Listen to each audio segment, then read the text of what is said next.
The CEO's wife smiled at me with the kind of practiced condescension reserved for people who believe they own the oxygen in the room.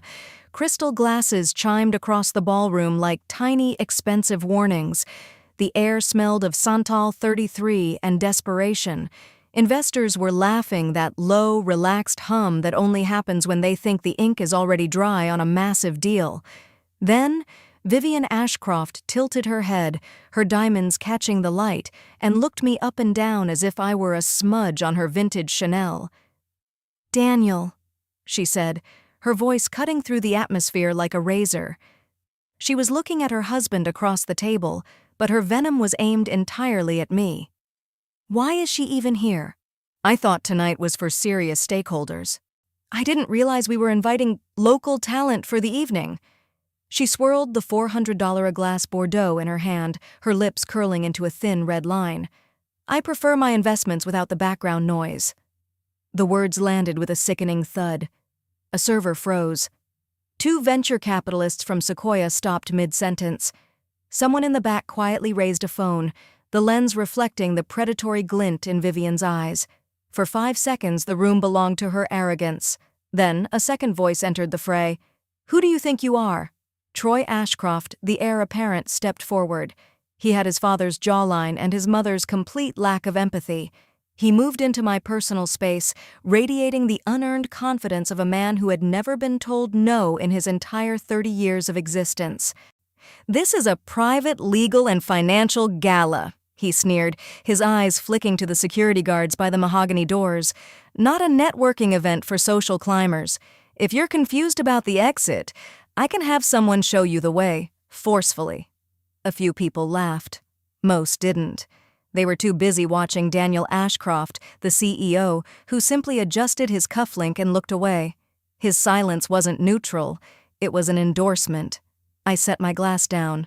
My hand didn't shake, my heart rate didn't spike. Instead, I felt a cold, crystalline clarity. They saw a woman in a mid-range dress who didn't belong. They didn't see the person who spent the last 6 months auditing their ethics reports. "My name is Miranda Vale. I am 44 years old. I am the Transaction Compliance Signatory for Northspire Capital." And that $500 million deal they were celebrating? I was the only person in this room with the legal authority to trigger the wire transfer, or, as it turns out, to kill it. To understand why I didn't scream, you have to understand where I came from. 15 years ago, I wasn't in ballrooms. I was in a windowless basement office in Chicago, pulling 100-hour weeks as a junior auditor. I remember one night in 2011, I had discovered a $2 million discrepancy in a tech firm's Series B funding. My boss at the time, a man who smelled of cigarettes and old coffee, told me to ignore the rounding error. He said that if I made a fuss, the partners would ensure I'd be blacklisted from every firm in the city. I stayed up until 4 a.m. that night, staring at the ceiling. I realized then that in this world, there are 2 types of people: the ones who sign the checks and the ones who make sure the checks are legal. The check signers think they have the power, but the compliance officers, we have the truth. I didn't ignore the error. I documented it, sent it to the SEC, and watched that firm crumble. I lost my job, yes. I lived on ramen for 6 months. But I gained a reputation. I became the ghost of compliance. If you want your deal to be bulletproof, you call Miranda Vale. If you want to hide a body, you pray I never look at your books. Over the next decade, I climbed. Not by playing golf or attending the right parties, but by knowing every footnote in the Dodd-Frank Act. By understanding that reputational risk is the most powerful weapon in the financial world. By the time the Ashcrofts came to Northspire Capital for their infrastructure expansion, I had vetted over $10 billion in transactions. I knew Daniel was a visionary. I also knew his family was a liability. I had spent 3 weeks reading the Code of Conduct riders in their escrow agreement. I knew Section 14.2, the Reputational Governance Clause, better than I knew my own mother's birthday. I had been waiting for a reason to see if they actually followed their own rules. Vivian and Troy just handed me the match. Back in the ballroom, Troy was still waiting for me to cry or leave.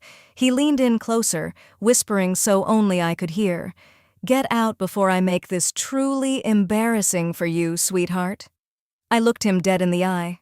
You already have, Troy, but not for me. I turned and walked out of the ballroom. I didn't run.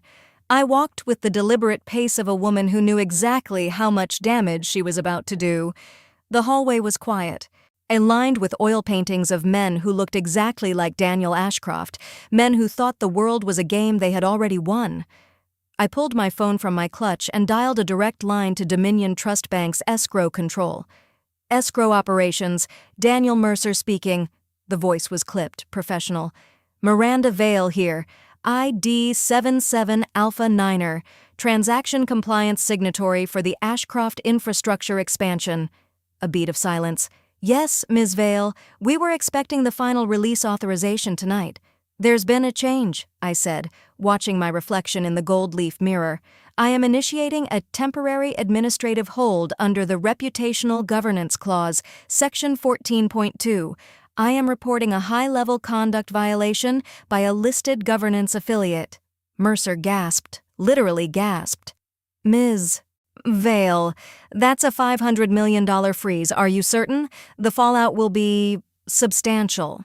I am certain, I replied. The conduct was public, witnessed by lead investors, and creates a direct liability regarding the culture of integrity requirement in the loan covenant. Activate the hold. Notify all parties via the automated portal. Now. Understood. Hold is active. Notification sent. I hung up. Inside that ballroom, 300 people were about to get an email. The sound of 300 phones vibrating at once is a very specific kind of music. It sounds like justice. I stood in the shadows of the hallway for a moment, observing. Through the glass doors, I saw the exact moment the bomb went off. It started with a junior associate near the bar. He pulled out his phone, frowned, and tapped his boss on the shoulder. Then, like a wave, the energy in the room shifted. It went from a celebration to a crime scene. Daniel Ashcroft was the last to look. When his phone buzzed, he didn't even pick it up at first. He was too busy laughing at a joke Vivian was telling. But then Jasper Wren, his general counsel, sprinted across the room. Jasper's face was the color of bad milk. He whispered in Daniel's ear. Daniel's smile didn't just fade, it evaporated. He snatched his phone. I could see his eyes scanning the subject line. Urgent. Escrow release suspended. Governance breach. This is where the psychology of the elite becomes fascinating. A normal person, when faced with a crisis, asks, "What did I do wrong?" A man like Daniel Ashcroft asks, "Who did this to me?"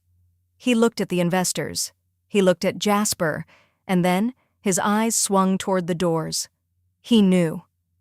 I stepped back into the room. The music was still playing, a string quartet doing a Bach arrangement, but no one was listening. The air was thick with the smell of panic. Daniel! Vivian's voice was shaky now. She sensed the shift but couldn't comprehend it. What's happening? Why is everyone staring at their phones? Shut up, Vivian, Daniel snapped. It was the first time I'd ever heard him raise his voice to her. Celine Marr, the lead representative from Halcyon Capital, the firm providing $200 million of the $500 million, stood up. She was a woman known for having a heart made of ice and a brain made of a supercomputer. She didn't look angry. She looked expensive. Daniel, Celine said, her voice carrying across the silent room. My legal team just informed me that the escrow is frozen due to a reputational incident. I need an explanation, now, before I pull my capital entirely. Troy stepped forward, his face flushed with rage. It's a glitch. Some low-level bureaucrat made a mistake. We'll have it cleared in 10 minutes. It's not a glitch, I said, walking toward the center of the circle. The crowd parted for me like the Red Sea. I wasn't the entertainment anymore. I was the Reaper. Miranda, Daniel whispered. He looked like he was seeing a ghost. What have you done? I did my job, Daniel, I said calmly. Northspire Capital doesn't lend $500 million to companies that allow their governance affiliates. That would be your wife and son, to publicly harass compliance officers and create a hostile environment at official functions. It's a breach of Section 14.2. You signed the document. I just enforced it. Vivian let out a shrill, hysterical laugh. You? You're the reason my husband's deal is stopped? Over a comment? I was making an observation about your dress. You were creating a documented liability, I corrected her. And Troy? Threatening to have a North Spire official blacklisted in front of 30 witnesses? That's not just rude. That's a legal nightmare for your investors. It suggests that Ashcroft Infrastructure isn't a company. It's a playground for a spoiled family. Celine Maher leaned forward, her eyes narrowing as she looked at Vivian and Troy. Is this true? Did they actually threaten a compliance officer tonight? The silence that followed was the sound of a dynasty ending. No one dared to lie. Too many phones had been recording. Jasper Wren, the lawyer, finally spoke. His voice was trembling. Daniel, if the hold stands for more than 72 hours, the bridge loan expires. We'll lose the acquisition. We'll be liable for the $40 million break fee. The company won't survive the weekend. Daniel looked at me. For the first time, he saw me. He didn't see a 44-year-old woman in a simple dress. He saw the person who held his entire life in her hands. What do you want, Miranda? He asked, his voice broken. Money? A promotion? Just tell me the price to lift the hold. I smiled. It wasn't a nice smile. I told you before, Daniel. I'm not here for entertainment, and I'm certainly not here for a bribe. I'm here for a governance correction. I looked around the room. Every major investor was watching. This was the open loop they couldn't ignore. They needed the deal to go through, but they couldn't trust the Ashcrofts anymore. Here are the terms for North Spire to consider lifting the hold, I said. Independent leadership. Daniel, you transition to chairman. We appoint an interim CEO from outside the family immediately. Removal of affiliates. Vivian Ashcroft is to be formally removed from all corporate disclosures. She is banned from any event involving investors or company capital. Termination. Troy Ashcroft is relieved of all duties. No advisory role, no office, no access to the company's payroll. Troy lunged toward me, but two security guards, men he had probably insulted earlier, stepped in his way with surprising speed. You can't do this! Vivian screamed. This is our company. It was your company, Celine Maher interjected, her voice cold as a winter morning in Manhattan. But right now, it's my money, and I agree with Ms. Vale. Daniel, you have 1 hour to sign the restructuring agreement, or Halcyon Capital withdraws. And if we withdraw, the rest of the street will follow you to the bottom of the ocean. The aftermath was swifter than anyone expected. Arrogance is a brittle thing. Once it cracks, it shatters. By Monday morning, the news hit the Wall Street Journal. Governance shakeup at Ashcroft Infrastructure.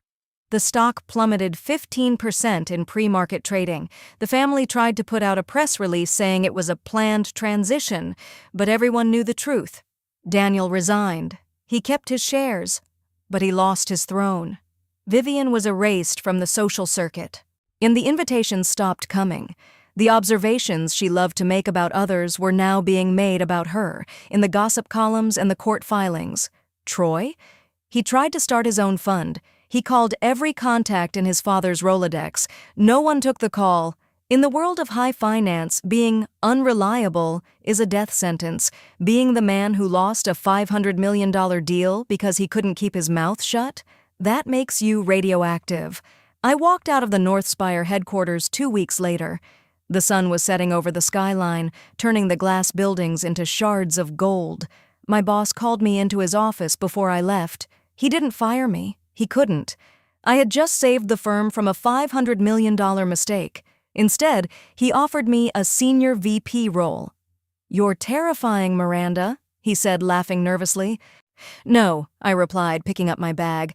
I'm just compliant. As I walked down the street, I passed a newsstand. There was a photo of Daniel Ashcroft leaving a board meeting looking 10 years older. I didn't feel happy. I didn't feel sad. I just felt balanced. The system had corrected itself. You see, the world wants you to believe that power is about who can shout the loudest or who has the most diamonds. They want you to think that if you're just a compliance officer or just an employee, you don't matter. But the truth is, the world runs on rules. And if you know the rules better than the people who think they're above them, you don't need to shout.